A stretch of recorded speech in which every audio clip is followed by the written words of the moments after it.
मुझे धोखा देके तुम चैन की मौत तो मर गए राकेश ठाकुर, लेकिन याद रखना मैं तुम्हारी आत्मा को शांति नहीं मिलने दूंगी। ये देख भाई, वो औरत मामा की स्मारक पर उनको गालियां दे जा रही है, तब से उनको उल्टा सीधा बोल रही है। मैंने उसको रोकने की कोशिश करी तो रुकी नहीं, लेकिन तेरे को जानने के बाद कि तू उनका बेटा है, क्या पता शांत हो जाए, कुछ कम बोले। तू ही इनको रोक सकता है। भैया इनको रोकना पड़ेगा, मेरे स्वर्गीय पापा का नाम बदनाम कर रही है। चलिए भैया, जल्दी चलिए। चल आजा। अपने हक का पैसा वसूल के रहूंगी, चाहे मुझे यहाँ पर तुम्हारे मेमोरियल पर आकर तुम्हें डेली गाली देनी पड़े तो वो भी दूंगी। और हाँ, तुम्हारे तो बच्चे भी है ना, अरे उनके पीछे गुंडे लगवा दूंगी, उनको भी गाली दूंगी, उनको भी कोसूंगी, लेकिन अपने हक का पैसा वसूल के रहूंगी, याद रखना तुम। अरे रुकिए आप। आपका दिमाग तो नहीं खराब हो गया? एक मरे हुए इंसान की स्मारक पर आकर उसको गालियां दे रही हैं। ऐसा क्यों कर रही हैं आप? शर्म आनी चाहिए आपको। अरे शर्म तो उस इंसान को आनी चाहिए थी जो मुझे बिना बताए मर गया, मेरे हक के पैसे भी नहीं दे के गया मुझे। कौन से पैसों की बात कर रही हो आप? मेरे पिताजी ने तो कोई पैसे नहीं लिए थे। मेरे पिताजी तो बहुत अच्छे इंसान थे और अपनी मेहनत का कमाते थे और मेहनत का खाते थे। और आप ये बताइए है कौन? मैं तो आपको जानता भी नहीं। मैं कौन हूँ? अरे मैं तेरे बाप की दूसरी बीवी हूँ और ये भी कहा था कि वो मुझे अपनी प्रॉपर्टी में आधा हिस्सा देगा, लेकिन वो तो झूठे वादे करके चला गया। क्या? ये क्या बकवास कर रही हो आप? मेरे पापा की दूसरी बीवी? ये तो हो ही नहीं सकता। मेरे पापा ना मेरी माँ से बहुत प्यार करते थे और मेरी माँ के जाने के बाद ना मेरे पापा ना मेरी माँ को याद करते थे। और आप झूठ बोल रही हो। अच्छा, मैं झूठ बोल रही हूँ? ठीक है, अगर मैं झूठ बोल रही हूँ ना तो पूछ अपने इस भाई से। इसकी आंखों के सामने हमारी शादी हुई थी, कोर्ट मैरिज भी, और मंदिर में जाके हमने 7 फेरे भी लिए थे। पूछ। क्या भाई साथ था? भैया ये क्या चल रहा है? आप ही बताओ ना मुझे तो कुछ समझ नहीं आ रहा। हाँ छोटे, ये लड़की सही बोल रही है। ये मामा की दूसरी बीवी है और इन दोनों ने मुझे गवाह बनाकर मेरे सामने मंदिर में और कोर्ट मैरिज करी थी। भैया मेरे पापा ने ऐसा कर दिया, आपने हमें बताया भी नहीं। छोटे, मैं तेरे पिताजी की कसम से बंधा हुआ था। अब मुझे क्या पता था कि बुढ़ापे में मामा जी का दिल एक जवान लड़की पे आ जाएगा। वो तो मैं मामा के अंडर मीडिया का काम सीख रहा था, इंटर्नशिप कर रहा था, तो उनके साथ ही रहता था। मेरे लिए तो वो गुरु जैसे थे। तो मैंने भी वादा कर दिया, कसम खा ली कि ठीक है, मैं मरते दम तक नहीं बताऊंगा कि उनकी दूसरी बीवी है।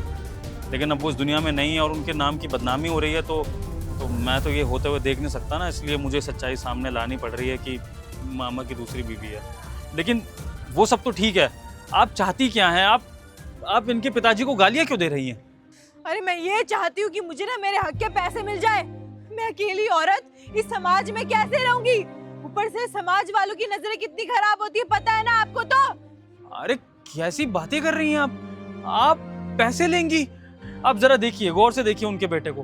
बेचारा बच्चा है, इसको अभी कॉलेज जाना है, इसके ऊपर बड़ी बहन की जिम्मेदारी है। ये बेचारा कहाँ से आपको पैसे लाके देगा? अरे मुझे कुछ नहीं पता। इसका बाप बड़ा फेमस पत्रकार था ना, न्यूज रिपोर्टर्स इंटरव्यू लेने आते थे, अखबारों में इश्तिहार छपते थे उनके। अगर मुझे मेरे हक के पैसे नहीं मिले ना तो तेरे मरे हुए बाप की इतनी बेइज्जती करवाऊंगी ना कि तेरे पुश्ते भी याद रखेंगी। और अगर तू पैसा नहीं दे सकता तो कोई बात नहीं, अपनी मरी हुई माँ के गहने ही बेच दे। देखिए हमें ना माफ कर दीजिए, अपने पापा की तरफ से ना सॉरी मैं बोलता हूँ। और आपको पता है मैं और मेरी दीदी है घर में, अब हमें पूरा घर की जिम्मेदारी उठानी है। बताइए आप कैसे करेंगे? प्लीज हमें ना माफ कर दीजिए। अरे बस, मुझे कुछ नहीं सुनना। ये ड्रामा ना जाके अपने मरे हुए बाप की फोटो के सामने कर। मुझे आज के आज 5 लाख रुपए चाहिए। तेरे पास ना ज्यादा वक्त नहीं है, सिर्फ आज शाम तक का वक्त है। और अगर तू पैसे नहीं लाया ना तो याद रखियो, तेरे मरे हुए बाप की बदनामी तो पक्की है। अच्छा ठीक है, हम कर देंगे पैसों का अरेंजमेंट। ठीक है छोटे, हम कहीं ना कहीं से लाकर इनको पैसे दे देंगे। आप हमें आज शाम तक का टाइम दीजिए, हम कहीं से भी लाके आपको पैसे देते हैं। ठीक है भैया आप ये क्या बोल रहे हो? हमारे पास तो पैसे ही नहीं है और हम कहाँ से लाएंगे पैसे? आप क्यों बोल रहे हो उन्हें? छोटे, पैसों का इंतजाम तो बाद में भी हो जाएगा, लेकिन फिलहाल इनको शांत करना जरूरी है। और क्या पता इनके गुंडे बदमाश घर तक पहुंच जाएं। देख, हमें सिचुएशन को संभालने के लिए इनको हाँ बोलना पड़ेगा और पैसों का इंतजाम तो कहीं ना कहीं से हो ही जाएगा। तेरा भाई बैठा है ना, तू चिंता मत कर। हाँ हम कर देंगे पैसों का इंतजाम, लेकिन आप वादा कीजिए कि आप इनकी पिताजी के स्मारक पर रहकर इनको गालियाँ नहीं देंगी, आप शांत रहेंगी, हम कर देंगे पैसों का इंतजाम, ठीक है? ठीक है, तुम बोलते हो तो यकीन कर लेती हूँ, लेकिन मुझे आज के आज पैसे जरूर चाहिए, याद रखना, वरना मुझसे बुरा कोई नहीं होगा। ठीक है, चल छोटे, हम पैसों का इंतजाम करते हैं, आजा, चल चल चल।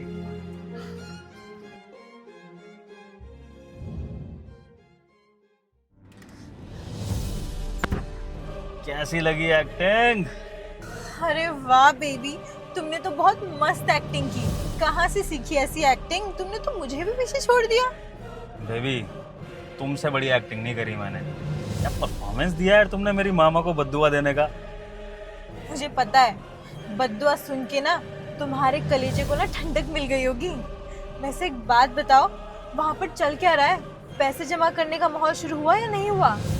बेबी पैसे जमा क्यों करने हैं जब उनके पास पैसे हैं।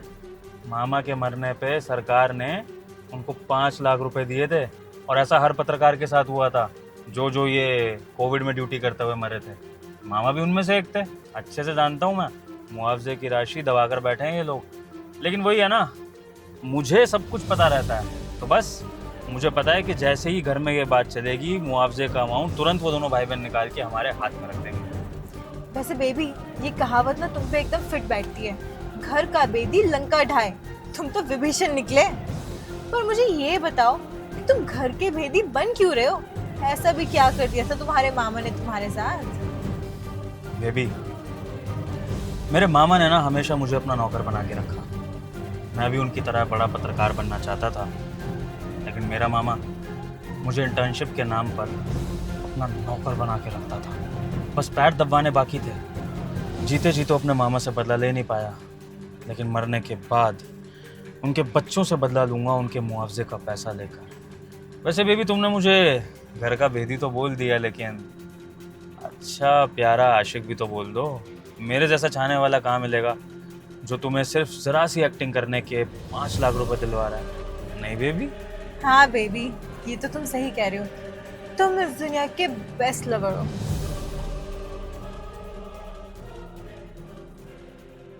नहीं,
ये लो 5 लाख रुपए, आप चाहो तो गिन भी सकते हो।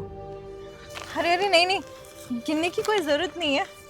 अपने मरे हुए बाप का कर्ज उतार रहे हो, इसमें तो घोटाला नहीं करोगे, इतना तो यकीन है मुझे।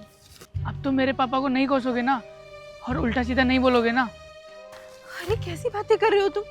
अगर वो तुम्हारे पापा थे तो मेरे भी तो पति थे ना। आखिरकार मैं हूं तो उन्हीं की विधवा। तुम बिल्कुल निश्चिंत रहो, जरा भी टेंशन मत लेना। मैं तुम्हारे पापा की कभी बदनामी नहीं होने दूंगी। ठीक है, अब आपको आपके पैसे मिल गए, और हमारे परिवार से ना आपका अब कोई रिलेशन नहीं है। हम नहीं चाहते ये राज किसी और को पता चले, ये राज अपने तक रखना। ठीक है, अब मैं चलता हूँ। ठीक है।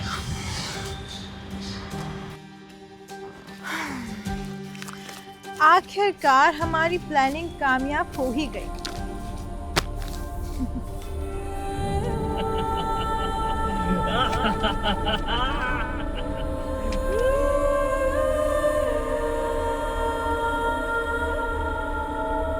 और इस तरह से मैंने अपनी गर्लफ्रेंड के साथ मिलकर अपने ही भाई बहनों को ठगा, और मुझे मेरे कर्मों की सजा मिली। मुझे ऐसी लाइलाज बीमारी हो गई है जिसमें पैसा भी काम नहीं आ सकता।